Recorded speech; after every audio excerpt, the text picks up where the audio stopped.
Assalamualaikum warahmatullahi wabarakatuh.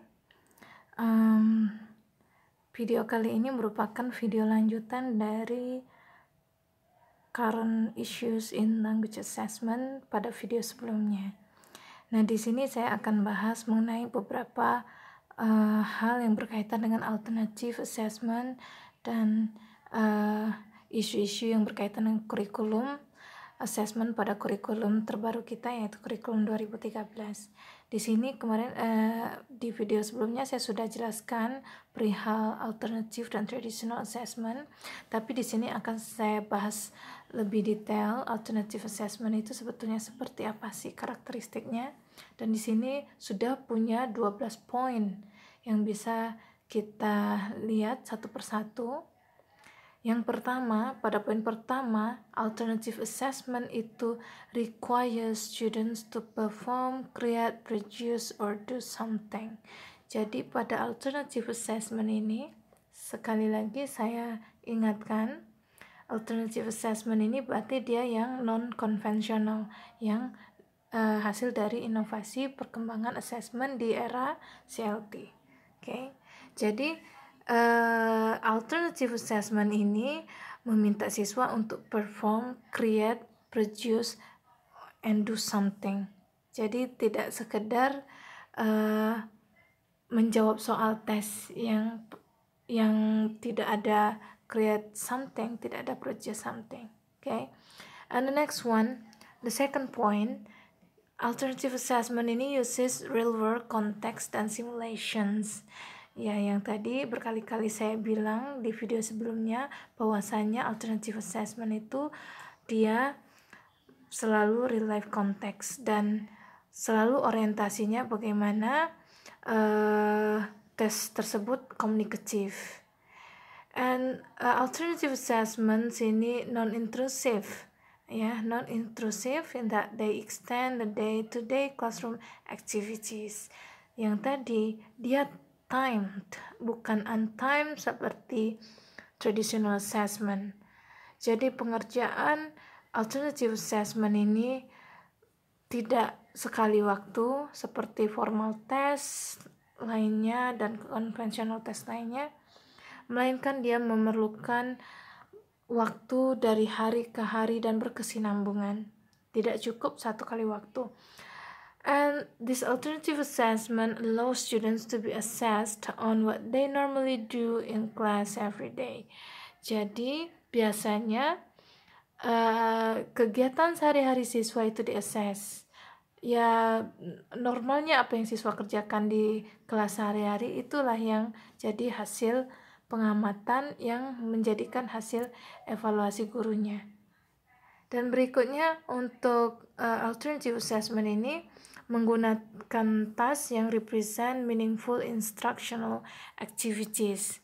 Kemudian dia fokus on process as well as products. Jadi tidak sekedar produk saja, tapi dia juga proses. Itu dia kuncinya di alternative assessment. This alternative assessment also taps into higher level thinking and problem solving skills.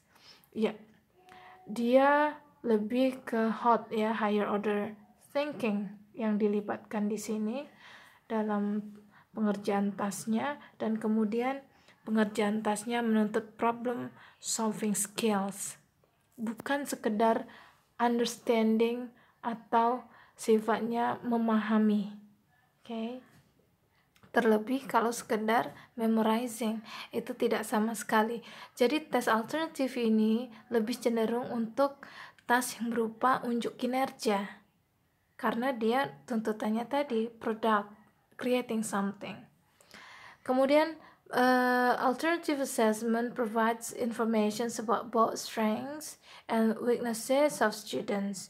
Jadi karena dia fokusnya ke proses assessment lebih ke proses, jadi memang mengikuti perkembangan siswanya dan betul-betul memberikan hasil penilaian, hasil assessment alternatif ini memberikan informasi yang memadai mengenai siswa sudah cukup bagus di mana dan masih kurang di mana, karena memang assessment yang dilakukan itu on time ya, dan tidak sekali waktu. Okay. Berikutnya, this alternative assessment multiculturally sensitive when properly administered. Iya, dia multiculturally sensitive ketika properly administered, and ensures that people not machines do the scoring using human judgment. Dan ini di alternative assessment ini sebagai konsekuensinya, penilaian yang lebih mengutamakan proses itu sangat tidak bisa dilakukan dengan komputer ataupun mesin jenis lainnya seperti yang bisa dilakukan terhadap objective test yang tipe multiple choice, yang mana kita bisa menggunakan LJK, kemudian yang ngoreksi bisa komputer. Tapi di sini alternative assessment yang berorientasi pada proses tidak bisa dilakukan oleh yang bukan selain kecuali manusia bisa melakukannya. Okay? Dan berikutnya, alternative assessment ini encourage open disclosure of standards and rating criteria. Jadi oleh karena itu alternative assessment ini dia ada kriteria dia criterion reference ya. Jadi ada kriteria untuk scoringnya. And this alternative assessment call on teachers to perform new instructional and assessment roles. Oke, itu secara umum. Mari kita lihat. Ya, ini pembeda antara traditional versus alternative assessment. Yang tadi rasanya yang di video sebelumnya ini sudah saya bahas bahwasanya traditional assessment itu lebih cenderung standardized, meanwhile alternative assessment dia continuous and long term assessment. Jadi long term dan berkesinambungannya, berkelanjutan, tidak sekali saja. Timed versus untimed ya. Multiple choice versus open-ended responses, itu dia di alternative assessment.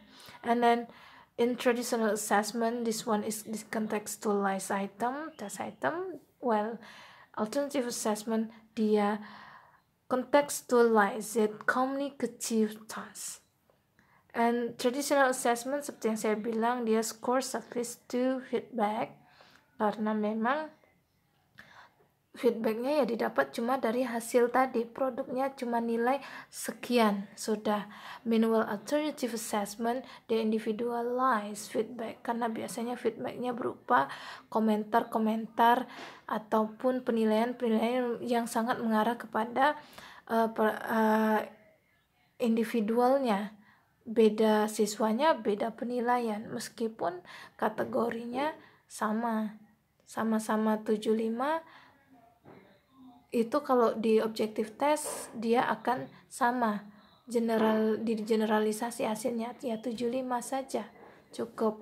Tapi kalau sudah di individualized feedback akan ada banyak detail-detail penilaian lainnya ya, dan tiap individu itu pasti berbeda ketika dilakukan penilaian yang lebih mendalam. Oke. Yang selanjutnya ini norm reference test untuk traditional assessment, dia normatif, tidak berdasarkan kriteria, tidak seperti alternative assessment. Terus fokus on discrete answers yang kemarin saya sudah bilang.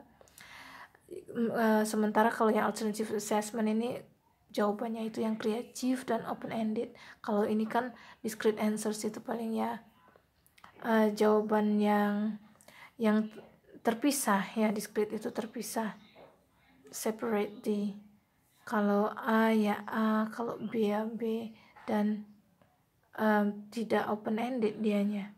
Terus satunya lebih cenderung summative, yang satunya formative. Terus berikutnya oriented to product, oriented to process, tadi sudah berkali-kali saya bilang. Dan non interactive performance, satunya interactive performance ya. Jadi dengan task yang contextualized communicative task ini otomatis apa yang ditampilkan itu interaktif sifatnya, tidak seperti yang tes objektif yang bersifat pasif, cuma menjawab soal, dan itu dikategorikan sebagai non-interactive performance. Yang di video sebelumnya saya sudah jelaskan bahwasanya traditional assessment in dia fosters extrinsic motivations, while alternative assessment intrinsic motivations. Extrinsic and intrinsic, kalau extrinsic motivasi yang datang dari luar, sementara intrinsic yang datang dari dalam. Bisa datang dari dalam diri siswa karena memang pengerjaan untuk task. Alternative assessment ini dia continuous and long term assessment, dan hanya siswa yang memiliki intrinsic motivations yang bisa successful to do so. Okay.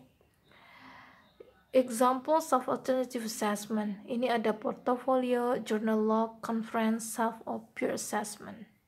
Ya. Portofolio, kumpulan karya kita, kumpulannya dibikin portofolio sudah tidak asing.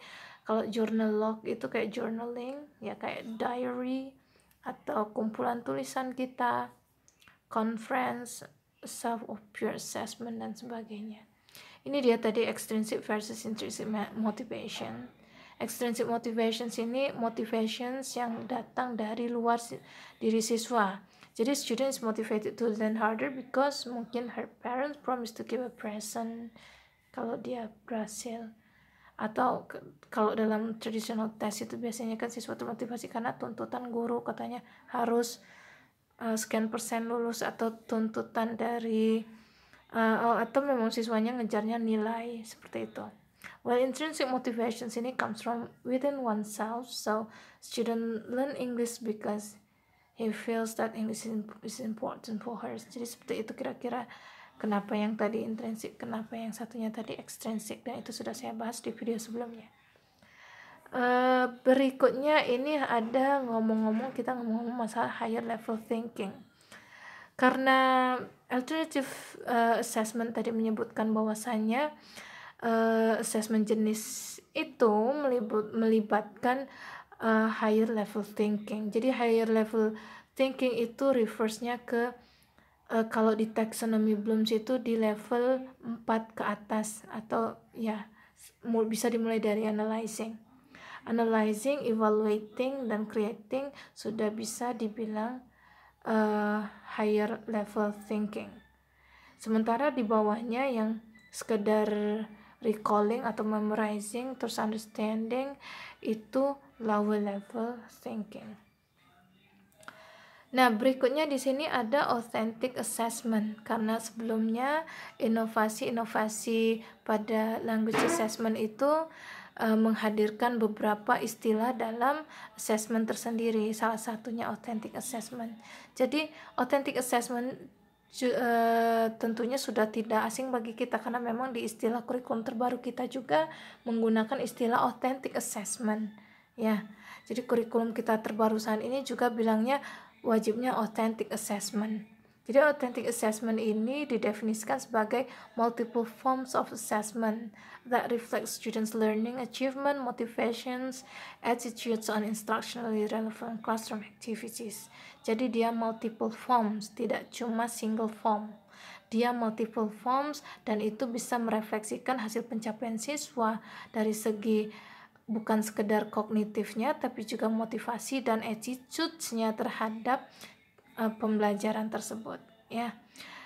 Berikut sama juga dengan Brown. Kalau Brown yang jelas katanya authentic assessment ini ya dia penggunaan natural language, terus contextualized item, meaningful topics, thematic organizations, dan real world tasks. Nah, ini juga salah satu ciri-ciri authentic assessment yang sangat mendasar, yaitu natural language yang digunakan dan tentunya real life context. Berikutnya authentic assessment ini is also introduced by Mali and Pierce ini ya, yang karakteristiknya dengan penggunaan constructive response yang tadi saya sebutkan, higher order level thinking, dan authentic task. Authentic itu maksudnya natural ya, authentic itu maksudnya asli, Kalau misalnya tugas speakingnya tentang supermarket, seseorang belanja di market, in the market, jadi orang memang settingnya di in the market, bukan settingan gitu ya. Terus integrated language skills, language skillsnya integrated. Proses and product, tidak sekedar produk tapi proses di authentic assessment. Dan depth versus breadth. Oleh karena itu kenapa istilah yang istilah dalam perkembangan language assessment ada alternative assessment, authentic assessment, performance assessment, dan lain sebagainya tadi, itu sebetulnya serupa yang di video sebelumnya saya sudah bilang ya. Oke, ini dia. The term alternative assessment, authentic assessment, standard based assessment, and performance based assessment are synonymous. Jadi dia sama ya, cuma beda istilah saja ya. Terus ada istilah juga yang bilang classroom based assessment, ada informal assessment ya, jadi lawannya itu formal assessment. Proses assessment lawannya ya product assessment. Jadi ada juga contextualized assessment dan ada task based assessment. Kemudian ada those innovative assessment challenge teachers to create different methods of assessment.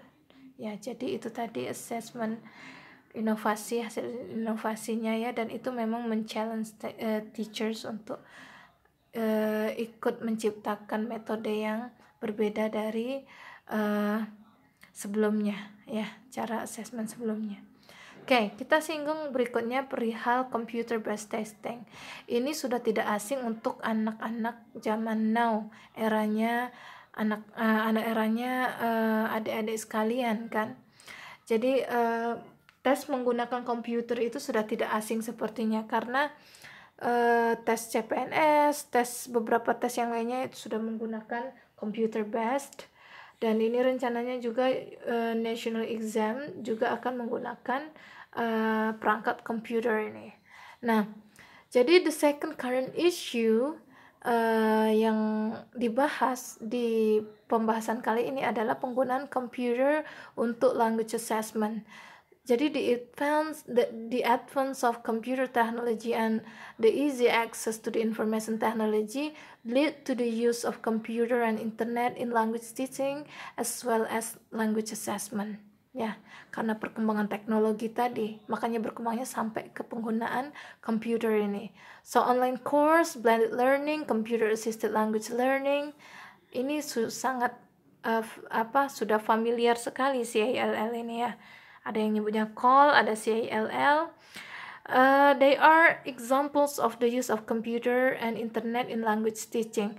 These computer-based teaching models are automatically followed by computer-based testing. Kalau pembelajarannya sudah based computer, pasti testingnya based computer juga.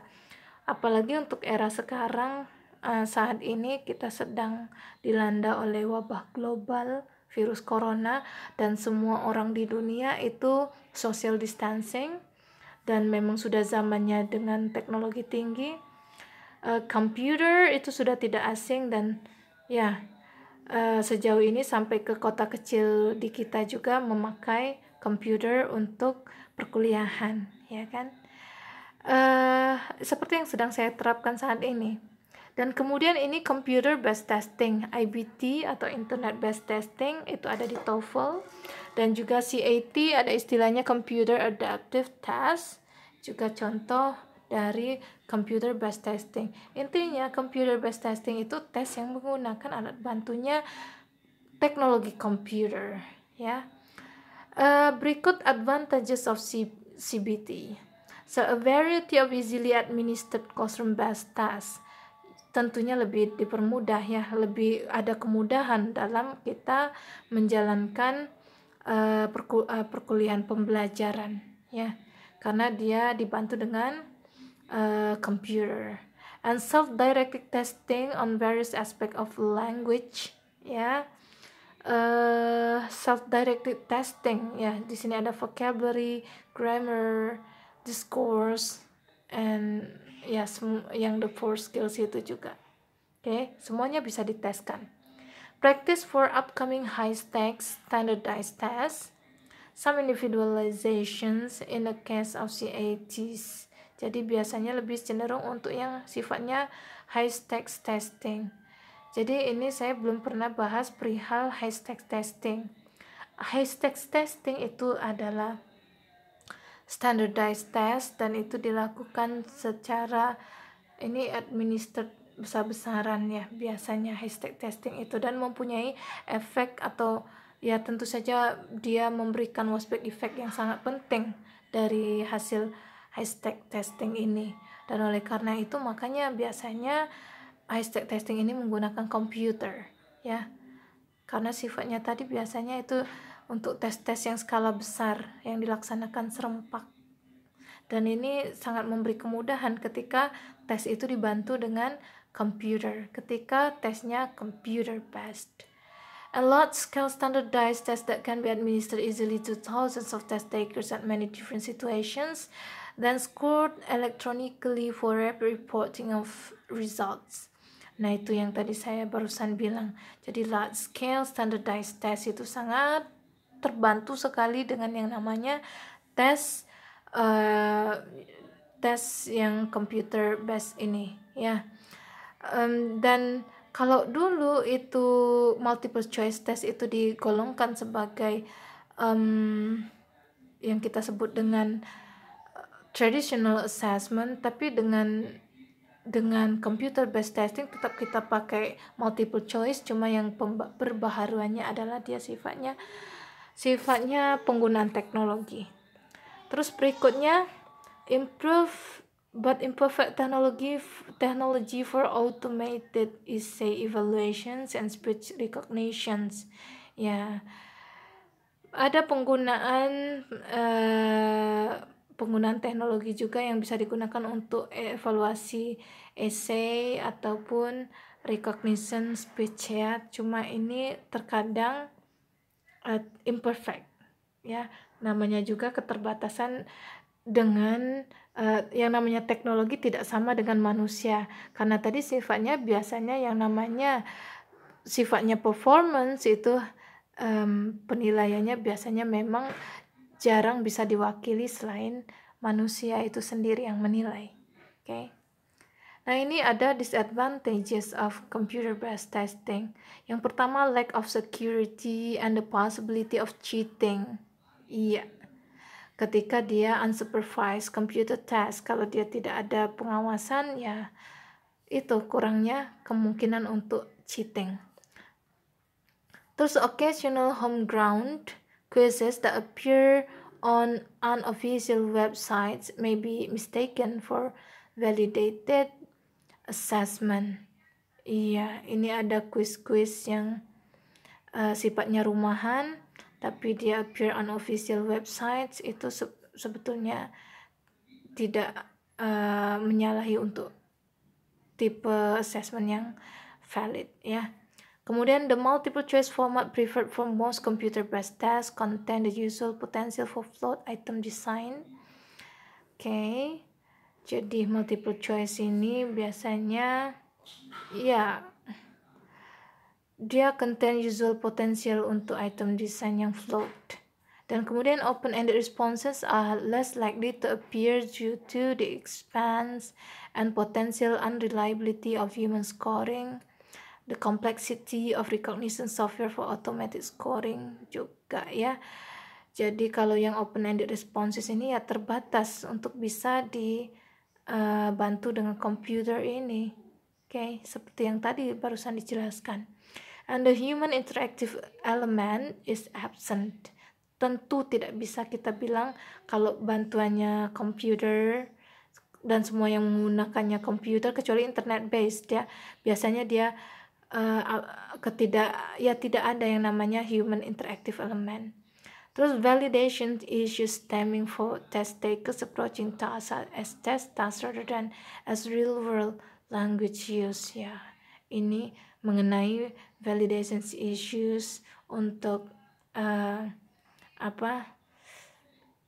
test takers approaching task sebagai tes task saja, bukan sebagai penggunaan ya memang betul-betul dianggap ya tes saja, tes formal aja, tidak untuk real world language use kalau tesnya lewat computer biasanya. Okay. High-stake test is an instrument that provide information on the basis of significant decisions are made about test takers. Ini tadi penjelasan tentang high-stake test. Jadi high-stake test ini hasil dari tesnya itu akan digunakan untuk significant decision ya kepada test taker. Jadi makanya high-stake test ini biasanya yang standardized dan large scale. Nah, kita mulai masuk ke assessment in 2013 curriculum yang sedang berlaku di kita. Jadi hubungannya begini, di kurikulum 2013 itu sejak diberlakukannya ini agak berbeda dengan kurikulum sebelumnya yang sebatas ada standard competence. Kalau di sini ada namanya core competence. Jadi core competence-nya ini ada empat area domain. Ya, sebetulnya 3 domain besar, tapi dibagikan menjadi kayak 4 ya. 3 domain besar itu terdiri dari aspek kompetensi sikap. Jadi sikap ini terbagi 2, makanya jadi 4 KI tadi. Kompetensi sikap sosial dan sikap agama ya. Social competence and